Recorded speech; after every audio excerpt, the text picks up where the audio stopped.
Yes! Delivery! Hi guys, I'm MR.TONY.T. My last video was what camera should I start using for YouTube. That's not just what camera to use for YouTube, that's what camera I want to get for YouTubing, for vlogging, also for just making like videos with family, things like that. And also for photography as well. I used to do quite a lot of photography, haven't for a while, just haven't had the time. I still don't really have all the time to do it, but it'd be nice to have a proper camera with me when I do want to go and do that. So that's what this is. Let's have a look.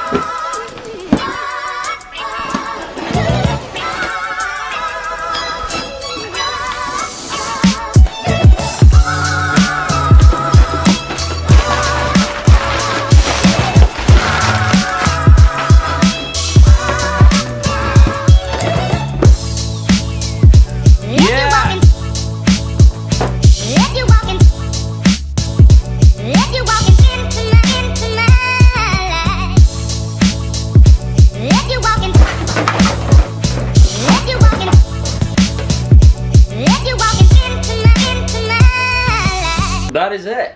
That is everything.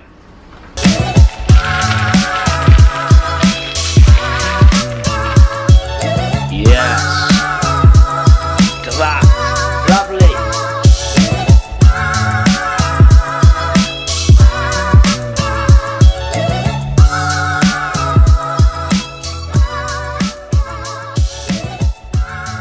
As I said in the last video, Sony A7 MKIII.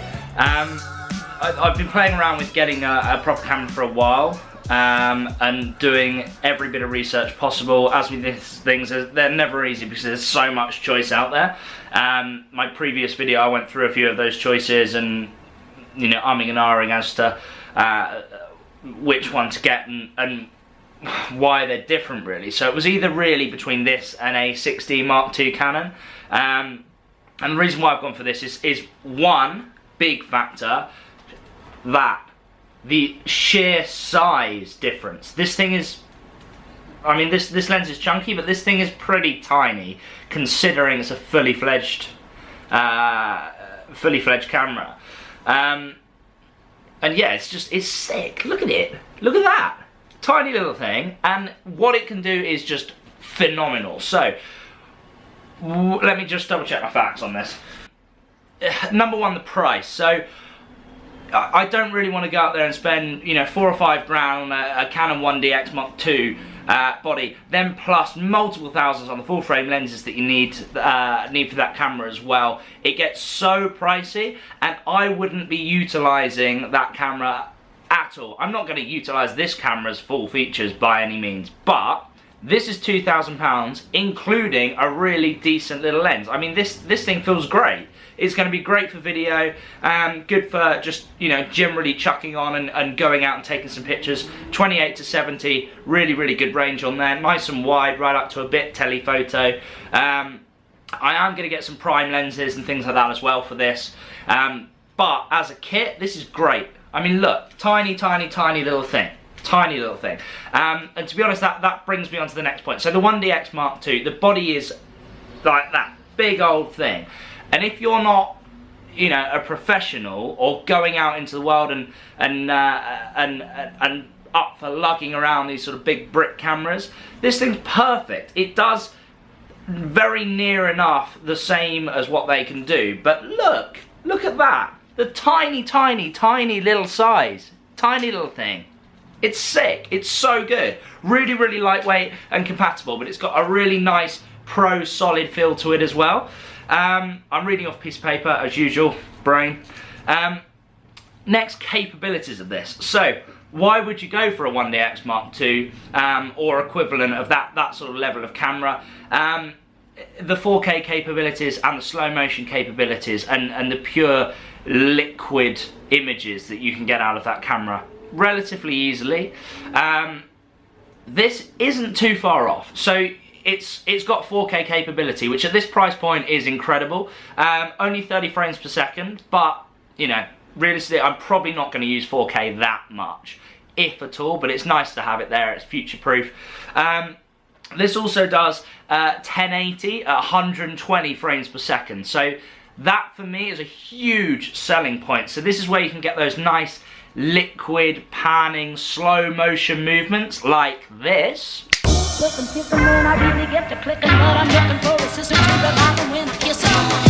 you want some loving, just let me know.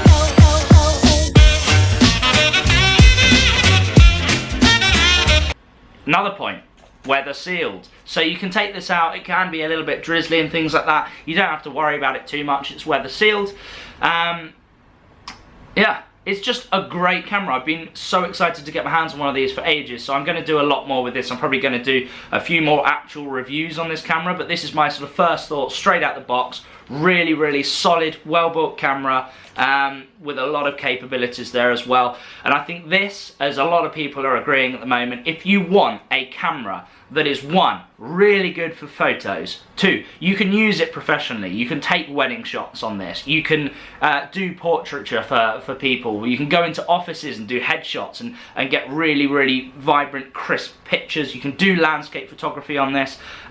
It has so much to offer in the photo world, but you press this little button here and it switches into video mode. This is an amazing video camera. Great for vlogging, other than the flippity screen, which I don't like because I end up staring at the screen like this the whole time, and it looks a little bit weird here. It looks like I'm, you know, my eyes aren't focusing on the correct thing. So, I don't like looking at the screen that much, so it's not that big a deal. The autofocus on the video of this is sick. It's so good. You can literally pull from something that's a couple of feet away, move it into a landscape, and it nicely drifts into that. Again, it's not as fluid as Canon's dual pixel auto system, but Sony, you're doing a hell of a lot better. This thing is very, very good compared to the Mark I and Mark II A7s. This is really good. There's no complaints on this so far. And that's it, really. I mean, it's a brilliant camera. I'm really, really looking forward to using this. Yeah, so watch this space for plenty more videos with this little thing, hopefully providing you guys with much, much better imagery, much smoother shots, nice panning shots there as well. Oh, that's another thing as well. Steady shot inside, so you've got image stability built into the camera body. This is an optical steady shot lens as well, so you've got steady shot within the body and the lens. So if you're shooting like this the whole time, it's still going to come out pretty crisp, which is nice. So an all-round perfect camera if you want to shoot good pictures, shoot video, if you want to do YouTube as well. A lot of people are using this.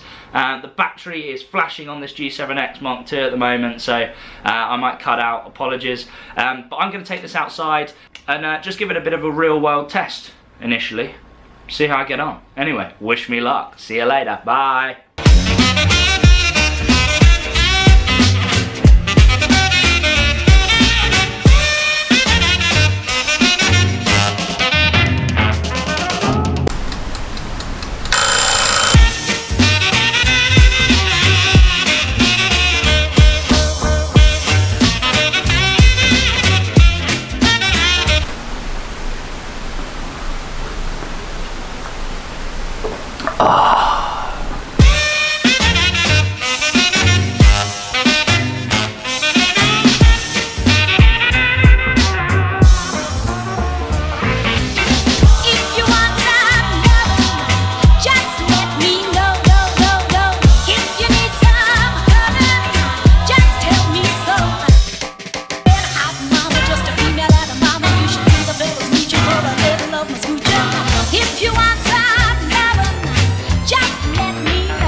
So that should give you a general rundown of what this camera can do. I'm actually recording on it now. I'm not in 4K at the moment. It's not something I'm planning on doing for a while.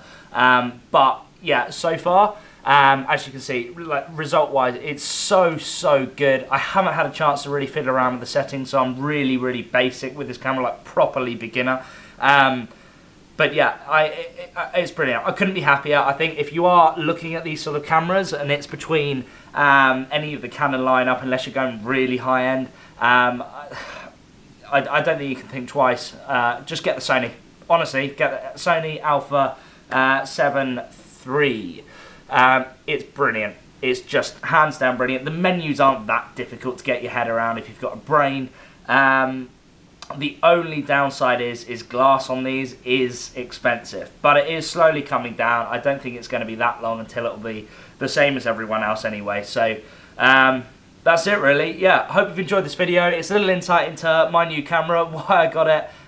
There's going to be plenty more stuff to come with this camera and various others as well. Really looking forward to it, to sharing that with you, sorry. That's it really, yeah. I'm MR.TONY.T. As always, guys, please like, share, subscribe. I do appreciate it. It does help me. Yeah, I just really want to grow this channel out. This is a bit more of a tech review rather than the car side of things or lifestyle. But thanks for hanging in there. It's been a bit of a long one. See you on the next one. Catch you later. Cheers.